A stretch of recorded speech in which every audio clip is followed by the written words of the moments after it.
Mr. Speaker, turning to page 92 of the printed calendar.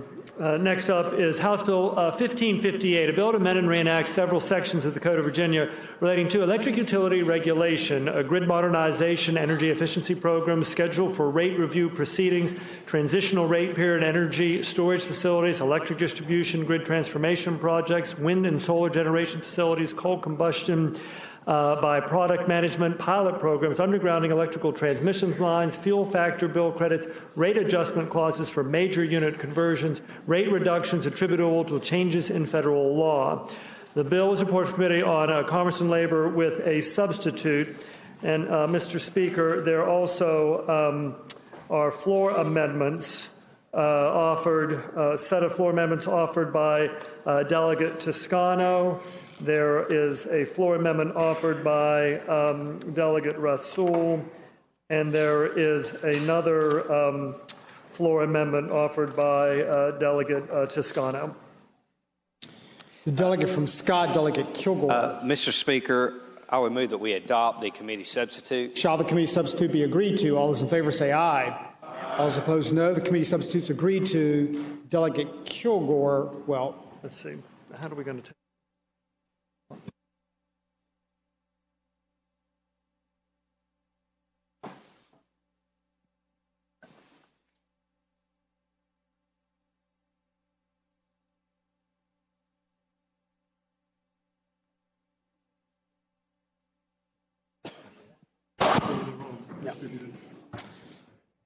Clerk will report the first floor amendment. First floor amendment offered by Delegate Toscano. The amendment has been distributed and is available online. The first one is drawn sequentially. We'll move through them in just numeric order as line 409. Those that are out there, there's a number of amendments on it. It's all distributed, but the one that begins at 409. Mr. Speaker, could those amendments be taken up together, and could they go by temporarily?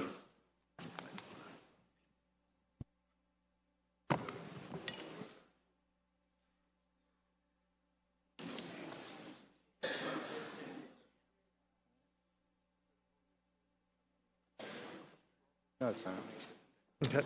Okay, the delegate then would like to consider them a block, and if they pass, they go by temporarily. Is that what the delegate would like to do?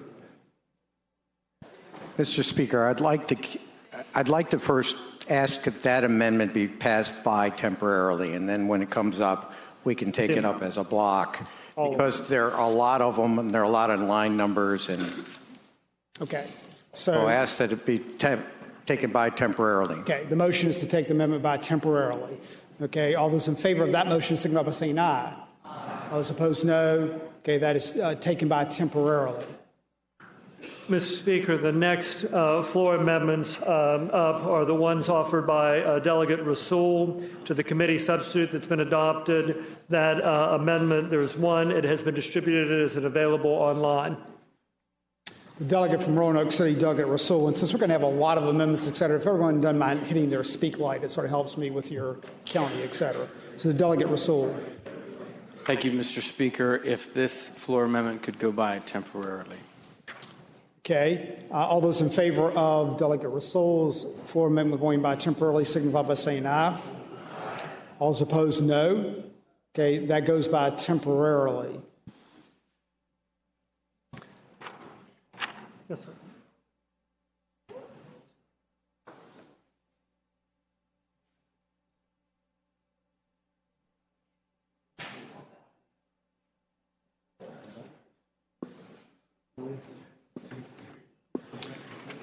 Why don't we do this, if I could? Delegate Kilgore, why don't you explain the bill? I think it put some of the floor amendments a little bit in context, at least for me. We can do that. Thank you, Mr. Speaker. Mr. Speaker, ladies and gentlemen of the House, the title self-explanatory be the... No, I'm just all those in favor of engrossing the bill? Yeah, engross the bill and pass it on. Mr. Speaker, ladies and gentlemen of the House, House Bill 58, I admit, is a far-reaching, important bill. And before we get started, I want to thank my chief co-patron, the delegate from Henrico, Delegate Bagby, for helping me through this process. And Delegate Hugo, my seatmate, for working to shape the bill with measures on energy efficiency and the renewable energies that's incorporated in the bill and also providing the answer to the issue in the Haymarket transmission line. I appreciate your help on that. And I also want to thank the governor's office for bringing the diverse group of stakeholders together and actually resulted in a measure that got both the League of Conservation Voters and the Virginia Manufacturers Association to agree on a bill. And also, I would be remiss if I didn't thank the delegate from Danville, Delegate Marshall, for your innovative initiatives on broadband and economic development, talking about marketing opportunities for the Commonwealth. And finally, Delegate Toscano, for your help in the committee on bringing forth the analysis of the financial impact of the grid transformation. I appreciate that amendment. So, ladies and gentlemen, House Bill 1558 does a lot of things. And, of course, all the members of Commerce and Labor, if you would stand, no, I'm just, all the members of Commerce and Labor, thank you all, thank you all. But House Bill 1558 does a number of things. First of all, it ends the rate freeze. We imposed a rate freeze 3 years ago when we were in uncertain times, didn't know what was coming about as it relates to closing power plants, and we thought at that time that it would be the right thing for the Commonwealth to do. It also provides an immediate bill credit to customers, $130 million from Dominion on July 1st, $10 million from ABCO in August of this year, an additional $67 million from Dominion on January 1st, 2019, and that would be an advance on any amounts the State Corporation Commission determines to be due in the triennial review in 2021. This is very important right here. It passes through the tax reform immediately, the benefits of the tax reform. There was an article in the Wall Street Journal last week that a lot of utilities are not doing this and do not have to do this. But Dominion will be reducing its rates annually by $125 million on July 1st, ABCO by $50 million on July 1st, and the SCC, this is important, will be able to true those numbers up because we think those numbers are going to be higher at the end of the day, and that will change the rates better for the consumers. And all these benefits are going to be passed on through the Virginia customers. It provides that there's no rate increase for Dominion in the first triennial review. It allows refunds and rate reductions in each triennial review, provided, however, the rate reduction for Dominion will be $50 million in the first review. And there is no, in the old law, there was a requirement that there must be over-earnings in 2 consecutive reviews. That is no longer the case. If they're over-earning in that first one, you get, the customers will get a refund. The bill creates a pilot program for the Haymarket transmission line. I traveled there to meet with Delegate Hugo on that issue, and thank him for his leadership and the members of the Prince William delegation for that. But most of all, ladies and gentlemen, 1558 is going to transform the grid, and it's going to transform the electric distribution grid, moving us from the old technology that has been put in years ago when we probably had black and white TVs and things of that, and rotary dial phones, to a modern grid with two-way communications and protection from cyber attacks, etc. It's going to enable utilities to accommodate renewables, generations on the grid, and help us reduce outages. And I can relate to an outage. I had an outage Saturday night at home from 6 o'clock till 9:30 Sunday morning. So this is very important. I am certain that this will be very important as we move forward. It's going to transform how we look at renewables. The bill includes 5,000 megawatts worth of renewables, that's solar and wind, and it's going to add a lot to the grid over the next 10 years. It's also going to transform how we use electricity with commitments for $1 billion, that's with a B, in energy efficiency programs from both Dominion and ABCO. It also it continues the energy share and weatherization program that's so important to our folks who are on fixed incomes, the folks who are not able to pay those high energy bills, and it includes a pledge from Dominion to increase its energy sharing and weatherization program to $13 million a year for 10 years, and that's $130 million directly from Dominion shareholders. Other states have undertaken such a transformation of their grid and have done so with surcharges, or what we call RACs, rate adjustment clauses, and that's those additions to the taxpayers' bills. We're not doing that in Virginia. We're going to require that these are included in the base rates and not on a rate adjustment clause. Just to our south, Duke Energy just did this in North Carolina. They're going to be doing power grid upgrades, and it's going to cost average residential customer there $3,600 over 10 years just to pay for that. So that's going to be an addition to their bill. We could have done the same thing in Virginia, but it would have been an addition to the bill. House Bill 1558 is going to keep our rates stable. It's all going to be the base rate's not going to go up. It's going to be predictable, and it's going to be low. The bill proposes a new model, and that's what we're talking about. It establishes a customer credit reinvestment for investments that the state corporation has to improve in the electric distribution grid transformation projects. So each one of these grid transformation projects must go to the State Corporation Commission. They approve it, and then Dominion or AEP begins to build that particular project.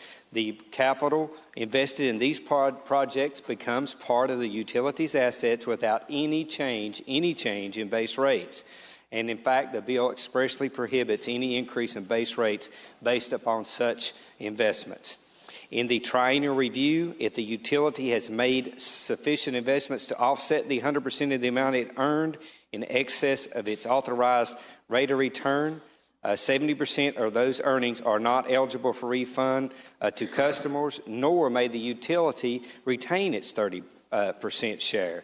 That's under old law. Now it allows the investments to be made from existing revenues from existing base rates, keeping bases low and stable, and no rate adjustment clause. There's been objections to this model. I've heard them all, that the utility is being paid twice for these investments, that we're double dipping. This is not what the bill does. A utility gets revenue from three sources: first, base rate, a rate adjustment clause, or a fuel charge. Well, if we're going to renewables, there's not going to be a fuel charge because they're not paying for fuel. So it's not going to increase fuel cost if you're using these reinvestment credits for those eligible investments in renewables. And the eligible investments cannot be used in a rate adjustment clause, as we just stated. So the bill expressly provides that investments in the SEC, that the SEC approves for recovery pursuant to a rate adjustment clause, cannot be included in the investments eligible for the reinvestment credit. So we don't have to worry about double dipping. Finally, the eligible investments for the reinvestment credit cannot be a basis for an increase in base rates during this 10-year period. Now tell me where that you can buy something today and where you can get into a contract today and that contract just stays the same for 10 years. Not many times can you do that without it going up. What this model does, it gives us an opportunity to accomplish our goals.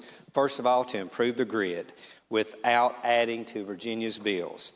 Ladies and gentlemen of the House, this bill provides a path forward where the grid is secure, resilient against natural disaster, and we've got to worry about, if you recall last fall, what happened down in Florida, Texas, other places, and where renewables become an essential component of our balanced electricity generation portfolio, where energy efficiency can help us reduce their bills, where power is reliable, rarely interrupted and rapidly restored at a cost that all Virginians can afford. I hope that you'll join me in voting for and sending House Bill 1558 on to its third reading, engrossing it and send it on. It has such broad support from a vast array of groups. So I hope that you will engross the bill and pass it on to its third reading.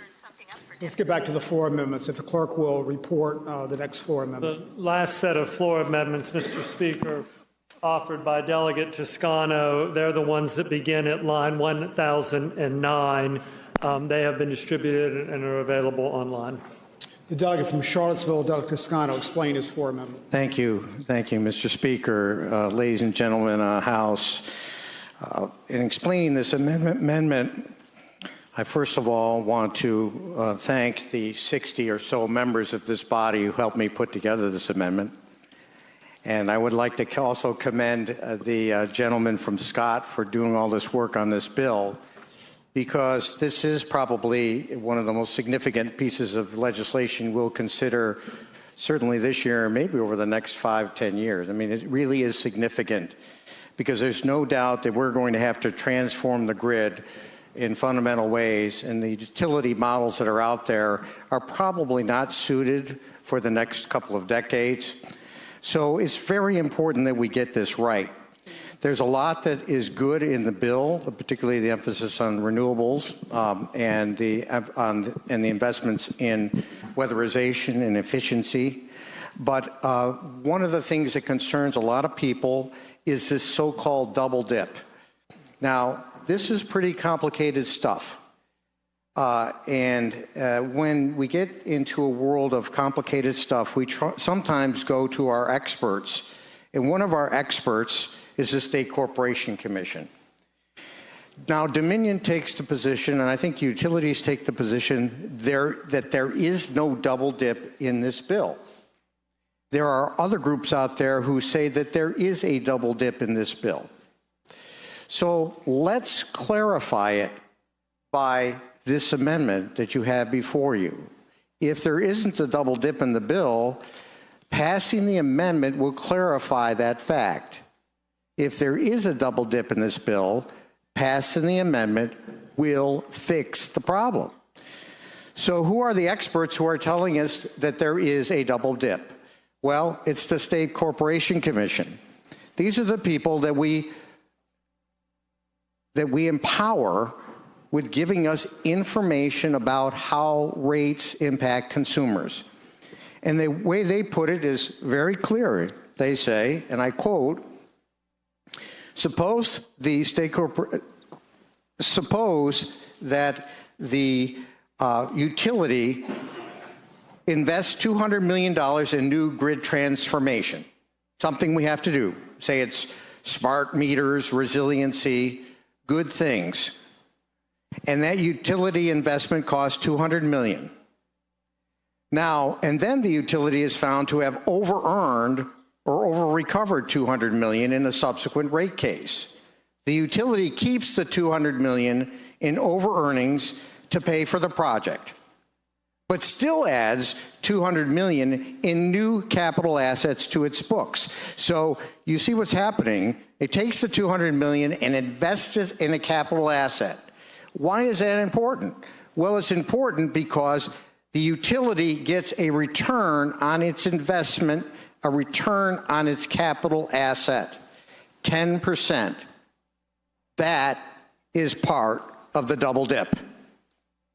And the other part of the double dip is, of course, how the customer credit offset works, because if you have over-earned and you use those over-earnings to offset your investment in this grid modernization, you get to recapture money that you used for the grid modernization. That's what the State Corporation told us, and that's why this amendment is before you, because it says that any costs associated with grid transformation projects that are subject to any customer credit reinvestment may not be recovered through the utility rates for generation. That's what Dominion and the other utilities are telling us, that is already in the bill. This language further clarifies that. So if you think it's already in the bill, you can vote for this amendment because it clarifies that these things are not going to be recovered through the utilities rates for generation. Now, admittedly, this is pretty tough legalese. but just look at the words. They may not be recovered through utility rates for generation and distribution. That's the essence of the double dip, preventing the double dip. I hope that you will support this amendment, fix the double dip, and then we can go on to the rest of the bill and make some decisions about that. Thank you, Mr. Speaker. Delegate from Scott, Delegate Kilgore. Mr. Speaker, I would ask that you not vote for the amendment. Dave Albo told me a long time ago, some of these things are they're bills that are very technical, and the only way that you can try to explain a technical bill is to try to explain it like you don't know what's going on. Well, here's the way that I would explain this bill as it relates to double dipping. You go into a car dealership and you have a used car with hundreds of thousands of miles on it, okay? And they look at it and look at it again, and how they kick the tires and all that. But then they say, but sir, you could have this new car for the same rate that you're paying right now for the old car. Who's not going to jump onto that? And that's basically what we're doing here. You're going to get a new grid. You're going to get all this investment into the grid for the same price that you've got going right now. So I would say that we do not need this amendment, and I would ask that you vote no. Shall the floor amendment offered by Delegate Toscano be agreed to? All those in favor say aye. Aye. All those opposed, no. No. Chair is in doubt. Ayes and nays are called for. Shall the floor amendment offered by Delegate Toscano be agreed to?